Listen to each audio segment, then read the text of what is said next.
తెల్లని వస్త్రాలు అనగా రక్షణ వస్త్రాలు. రక్షణ వస్త్రాలు దేవుని పాద సన్నిధిలో మనము ధరించుకోవాలి. ఇంకా చాలామంది మందిరానికి వస్తారు కానీ రక్షణ పొందరు, మారు మనసు పొందరు, బాప్తిసము పొందరు. యేసుక్రీస్తు ప్రభుల వారు నా కోసం వచ్చాడు. 2000 సంవత్సరాల క్రితం ఈ లోకానికి రిక్తునిగా, దీనునిగా, దరిద్రుడిగా వచ్చాడు.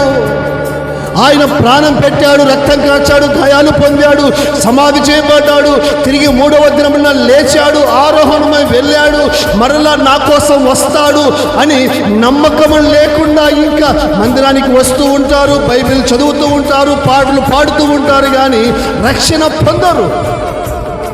బైబిల్ చెప్తూ ఉంది, రాజు అంటున్నాడు, స్నేహితుడా, వస్త్రాలు లేక, రక్షణ వస్త్రాలు లేకుండా నీవు ఈ పెళ్లిలో ఎలా కూర్చుంటివి? ఆ వ్యక్తి నోరు తెరవకుండా మౌనముగా ఉన్నాడు.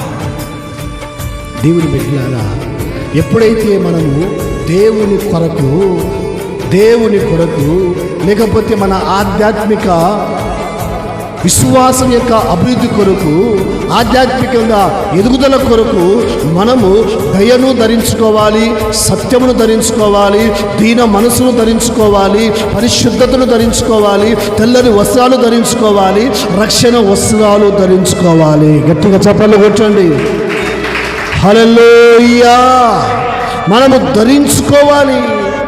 దేవుని సన్నిధిలో యుద్ధానికి వెళ్ళేటువంటి వారు యుద్ధ ఆభరణాలు ఎలాగైతే ధరించుకుంటారో, పోలీసు వస్త్రాలు ఎలాగైతే ధరించుకుంటారో, డాక్టర్లు ఎలాగైతే వాళ్ళు వస్త్రాలు ధరించుకుంటారో, మిలిటరీ వాళ్ళు ఎలాగైతే వాళ్ళు వస్త్రాలు ధరించుకుంటారో, మనము ఆపద్దినమందు మనము దుష్టుడైన అపవాదిని జయించడానికి సర్వాంగ కవచమును ధరించుకొని దుష్టుడైన అపవాదిని మనము జయించినటువంటి వారిగా ఉండాలి.